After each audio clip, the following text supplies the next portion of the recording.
Hello friends, welcome to YouTube news podcast. आज हम यहाँ ऐसे टॉपिक पे बात करेंगे जिसकी वजह से आजकल यूट्यूब पे तूफान ही आया हुआ है। आई थिंक आप सब लोग समझ गए होंगे कि टॉपिक है क्या।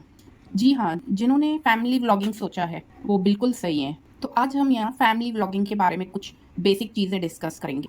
एंड आप लोग ये भी सोच रहे होंगे कि मैंने ऐसा क्यों बोला कि इस टॉपिक की वजह से यूट्यूब पे आजकल तूफान उठा हुआ है। तो चलिए इसे थोड़ा डिटेल में डिस्कस करेंगे तो और ज़्यादा अच्छा होगा। अब आगे जो मैं रखने जा रही हूँ वो फैमिली व्लॉगिंग के ऊपर मेरे पर्सनल व्यूज़ हैं। हो सकता है आप लोगों के व्यूज़ कुछ अलग हों, आप मेरे से सहमत हों किसी बात पे और किसी बात पे नहीं सहमत हों। तो मुझे कमेंट्स में ज़रूर बताइएगा कि आप किस बात से सहमत हैं और किस बात से सहमत नहीं हैं। एंड अगर वीडियो पसंद आए तो फ्रेंड्स के साथ शेयर ज़रूर कीजिएगा। तो चलिए शुरू करते हैं। यूट्यूब प्लेटफॉर्म है तो काफ़ी टाइम से, कुछ 10-12 सालों से। इंडिया में उसकी पॉपुलैरिटी जस्ट स्टार्ट हुई कुछ 5 से 6 साल पहले। एंड कोविड के बाद वो प्लेटफॉर्म बहुत ज़्यादा फेमस हुआ। हम सब ने उसको डे टू डे लाइफ में यूज़ करना बहुत ज़्यादा स्टार्ट किया। और क्योंकि यूट्यूब एक नया प्लेटफॉर्म था तो स्टार्टिंग में उस पर रूल्स एंड रेगुलेशंस भी इतने ज़्यादा नहीं थे। और ये भी है कि अगर बहुत ज़्यादा स्ट्रिक्ट होता प्लेटफॉर्म तो प्लेटफॉर्म को ग्रो होने में प्रॉब्लम आती। तो स्टार्टिंग में तो बहुत ही लीनियंट था यूट्यूब। अब जब यूट्यूब इतना पॉपुलर हुआ है तो कई सारे रूल्स आ गए हैं, पर स्टिल यूट्यूब पे आप कुछ भी कर सकते हैं, कुछ भी दिखा सकते हैं। यू आर फ्री, तो उस पर कोई रिस्ट्रिक्शंस नहीं है। बेसिक कुछ रिस्ट्रिक्शंस रहते हैं, न्यूडिटी एंड ऑल, वो सब आप नहीं दिखा सकते हो, वल्गैरिटी। बाकी आपको जो दिखाना है आप दिखा सकते हो। एंड अब फैमिली व्लॉगिंग की बात करें तो कोविड के टाइम से फैमिली व्लॉगिंग बहुत ही फेमस होने लगी यूट्यूब पे। उसका रीज़न ये भी था, टीवी पे कुछ न्यू टेलीकास्ट नहीं हो रहा था, लोगों को कुछ करने के लिए नहीं था, तो वो लोग यूट्यूब पे उनको कंटेंट मिला तो वो देखने लगे। और यूट्यूब प्लेटफॉर्म भी ग्रो होने लगा और साथ साथ फैमिली व्लॉगिंग भी बहुत ज़्यादा ग्रो होने लगी। तो उस टाइम जिन भी लोगों ने फैमिली व्लॉगिंग स्टार्ट की, कई तो काफ़ी सक्सेसफुल हुए। उसके कुछ टाइम बाद तो ऐसा होने लगा, किसी को अगर कुछ नहीं आता है, कुछ नहीं करना है, तो बस यूट्यूब पे फैमिली व्लॉगिंग स्टार्ट कर देते हैं। तो उस वजह से अब इस निश में इतना सैचुरेशन आ गया है कि नए वालों का तो ग्रो होना ही बहुत मुश्किल हो रहा है। एंड जो ओल्ड वाले हैं उनको सस्टेन करना बहुत मुश्किल हो रहा है, क्योंकि फैमिली व्लॉगिंग में एक टाइम के बाद ऐसा सैचुरेशन आ जाता है एंड आपके चैनल के व्यूज़ डाउन होने लगते हैं। तो मेन प्रॉब्लम वहीं से शुरू हो जाती है। ये प्रॉब्लम आने के बाद फैमिली ब्लॉगर्स के पास भी बहुत ज़्यादा कंटेंट नहीं होता है दिखाने के लिए, सैचुरेशन आ जाती है, तो वो फेक थंबनेल्स यूज़ करने लगते हैं।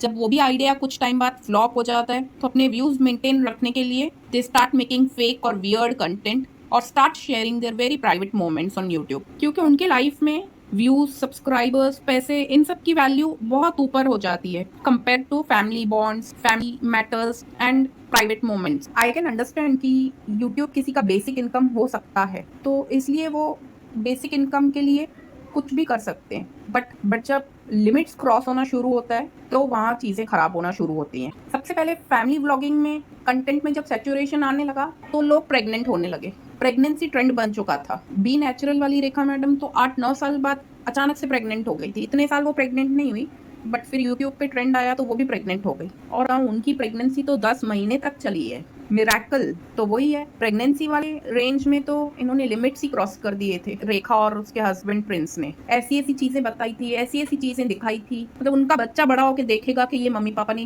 क्या किया है तो उसे ही शर्म आएगी। फिर प्रेगनेंसी का ट्रेंड खत्म हुआ तो ट्रेंड आया बच्चे पैदा होने का, क्योंकि प्रेगनेंसी के बाद सबके यहाँ बच्चे पैदा हो गए। तो फिर बस वही चला जा रहा है, बच्चे दिखाए जा रहे हैं, बच्चों की बातें दिखाई जा रही है, बच्चों की हरकतें दिखाई जा रही है। बेसिकली बच्चों को कंटेंट की तरह यूज़ किया जा रहा है। अब जो लेटेस्ट में ट्रेंड चल रहा है फैमिली व्लॉगिंग पे वो है divorce trend.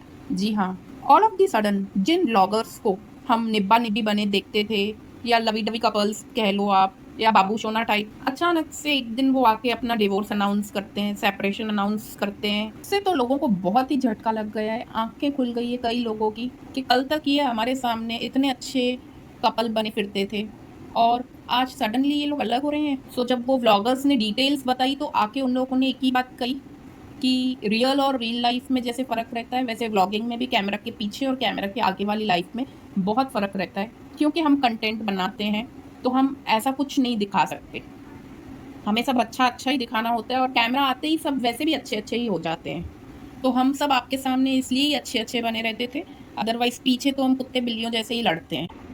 And family vlogging में ना व्यूअर्स ब्लॉगर्स एंड उनकी लाइफ से इमोशनली अटैच हो जाते हैं। कई तो उन्हें अपने फैमिली का हिस्सा ही समझने लगते हैं। उन्हें बुलाते ही भैया, अम्मी, जीजू, दीदी, भाभी इन्हीं नाम से हैं। उनके बीच में एक इमोशनल बॉन्ड क्रिएट हो जाता है। तो अब जब ऐसी ऑडियंस को ये सब देखने मिला, तो उन सबके लिए ये झटका था। एंड ये सब के बाद से अब ऑडियंस का ट्रस्ट खत्म होता जा रहा है फैमिली व्लॉगर्स पे से। अब तो जो रियल भी है उस पर भी विश्वास नहीं होता है कि ये रियल है, लगता है फेक ही कर रहे हैं। और एक ड्रॉबैक ये भी था, फैमिली व्लॉगर्स अपना इतना अच्छा साइड दिखाते थे कैमरा पे, कई जो इमोशनल व्यूवर्स रहते हैं ना, वो उनकी लाइफ को अपनी लाइफ से कंपेयर करते थे और उन्हें ऐसे लगता था कि इनके पास सब कुछ है, हमारे पास ऐसा कुछ नहीं है, हमारे पास ऐसी लाइफ नहीं है, हमारे पास ऐसा लाइफ पार्टनर नहीं है, हमारे पास ऐसे पेरेंट्स नहीं है। बट रियलिटी कुछ और ही होती थी, कैमरा के पीछे वो एक दूसरे की शक्ल भी नहीं देखते हैं, जो कैमरा पे आके इतना सब बॉन्ड दिखा जाता। तो उससे कई ऑडियंस कभी डिमोटिवेट हो जाती थी, वीडियो को करते लाइक एंड शेयर, भाई था कि वो लोग इतने अच्छे हैं और हम उतने अच्छे क्यों नहीं हैं। और ये डिवोर्स के बेस्ट एग्जाम्पल हैं ऋषि हिमांशी, पारस नेहा, खुशा जोरावर, मालविका सितलानी। रिसेंट ये 1-2-3 महीने में इतने डिवोर्स केसेस सामने आए हैं। तो अब ये सब एक साथ देखने के बाद ऑडियंस को भी झटका तो लगा है, बट उनकी आंखें भी खुल गई हैं कि इन लोगों के दिखाने के दांत कुछ और खाने के कुछ हैं। और कई फैमिली व्लॉगर्स तो अपनी या अपनी किसी फैमिली मेम्बर की बीमारी को बढ़ा चढ़ा के दिखा के व्यूज़ गेन कर लेते हैं। एक लेडी है धून ऋतु, उनके हस्बैंड कोमा में थे 6-7 महीने। उसने 2-3 महीने पहले से ही व्लॉगिंग करना स्टार्ट की, हस्बैंड को दिखा रही थी। ठीक है, आप मोमेंट्स कैप्चर कर रहे हो या जो भी कर रहे हो। फाइनली उनके हस्बैंड की अब डेथ भी हो गई है। वो मतलब मुझे तो इतना बुरा लगा गाइस, डेथ के 13 डेज तक वो लेडी नहीं बैठी घर पे, विद इन अ वीक आ गई वो यूट्यूब पे। डायरेक्ट व्लॉगिंग नहीं कर रही थी, बट स्टिल कैमरा से दूर नहीं रख पाई अपने आप को। एंड अब एक नया कॉन्सेप्ट भी आया हुआ है फैमिली व्लॉगिंग में, एक हस्बैंड 2 वाइफ्स। और अब जो फ्यूचर में आने वाला है वो है एक वाइफ और 2 हस्बैंड। अब बहुत जल्दी ये भी देखने मिलेगा हमको यूट्यूब पे। एंड ये एक हस्बैंड 2 वाइफ वाले एग्जाम्पल्स में तो वाइफ्स को ऐसे दिखाया जाता है, ऐसे एक दूसरे के साथ मिक्स मैच होके लाइफ में चलती हैं कि मैं तो चैलेंज करती हूँ हर एक उनके लेडी व्यूअर को कि उनको ये ज़रूर लगता होगा देख के कि यार कैसे पॉसिबल है ये, दो सौतनें ऐसे कैसे रह सकती हैं।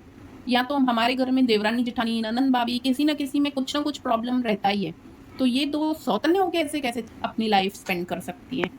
और उन्हें लगता है बेचारी कितनी अच्छी हैं और हम कितने बुरे हैं। तो मैं आप लोगों को बता दूं, बुरे आप नहीं हो, बुरे वो लोग हैं। वो लोग सिर्फ कैमरा के सामने वो दिखाते हैं और सच्चाइयाँ आप सबके सामने हैं इन चीज़ों की भी। अच्छे तो आप लोग हैं, एटलीस्ट जो है रियल है, फेक कुछ नहीं है। इसके बेस्ट एग्जाम्पल अरमान रितिका पायल और दूसरा कपल आजकल आया हुआ है, छाया हुआ है मार्केट में, सनी और उसकी 2 वाइफ्स रूप एंड मानसी। अब फैमिली व्लॉगिंग में बच्चे भी इन्वॉल्व होते हैं, तो उन पे क्या असर है ये सब चीज़ों का वो डिस्कस करते हैं। तो पहले तो बच्चों के साथ ये प्रॉब्लम होती है, जो बच्चे बहुत ज़्यादा व्लॉगिंग में इन्वॉल्व हो जाते हैं वो अपना चाइल्डहुड उतना इंजॉय नहीं कर पाते हैं।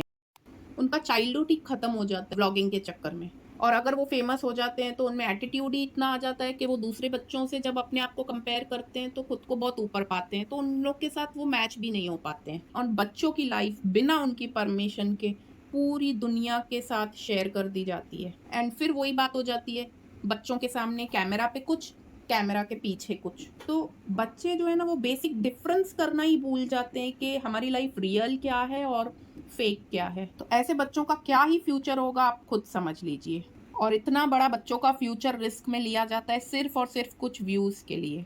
इसका सबसे बेस्ट एग्जाम्पल है चिरायु मलिक। तो अगर हम इस टॉपिक को सम अप करना चाहें तो हम ये कहेंगे कि फैमिली व्लॉगर्स को ये समझना बहुत ज़रूरी है कि व्यूज़, पॉपुलैरिटी, पैसे, ये सभी चीज़ें इम्पॉर्टेंट नहीं होती हैं लाइफ में। लाइफ में रिलेशंस, रिस्पेक्ट, ऑथेंटिसिटी, रियलिटी, ये सब बहुत ज़्यादा इम्पॉर्टेंट रहे। एंड सिर्फ व्यूज़ के लिए आप लोग फेक कंटेंट बनाना स्टार्ट करोगे और प्रेगनेंसीज, बीमारी और बच्चों में से कंटेंट मिल्क करना स्टार्ट करोगे तो आप ज़्यादा टिक पाओगे, ऐसा बिल्कुल भी नहीं है। थोड़ा टाइम तो आपको व्यूज़ मिलेंगे, बट बहुत जितना जल्दी आप ऊपर जाओगे उतना जल्दी आप नीचे आओगे। एंड अब तो ऑडियंस को भी समझ आ गया है कि व्लॉगिंग रियल बिल्कुल नहीं होती है, पूरा का पूरा सिर्फ दिखाया जाता है, फेक होता है। तो फेकनेस से हो सकता है आज आप कुछ एक्स्ट्रा व्यूज़ गेन कर लें इमोशनल करके ऑडियंस को, लेकिन वो सब लॉन्ग रन में आपको काम नहीं आने वाला है। लॉन्ग रन में क्या काम आने वाला है? Real content, consistently real content. May be उससे ग्रोथ आपका थोड़ा स्लो होगा, बट लॉन्ग रन के लिए होगा। और अगर पूरे ही फेक फैमिली व्लॉगिंग के एग्जाम्पल्स देखें तो शायद पूरा ही यूट्यूब उठा के डाल सकते हैं हम। कुछ 1% व्लॉगर्स ही बचे हैं जो रियल हैं, अदरवाइज सब फेक करते हैं। इब्राहिम्स ले लीजिए, दैट ग्लैम कपल बोलिए, पारस ठकराल, स्नेहा सचदेवा, बी नेचुरल, और आगे आप कमेंट्स में मुझे बताएंगे इस लिस्ट में आप और किसे शामिल करना चाहेंगे। इस पॉडकास्ट में बस इतना ही। Thank you for tuning into this podcast. मिलूंगी फिर बहुत जल्दी।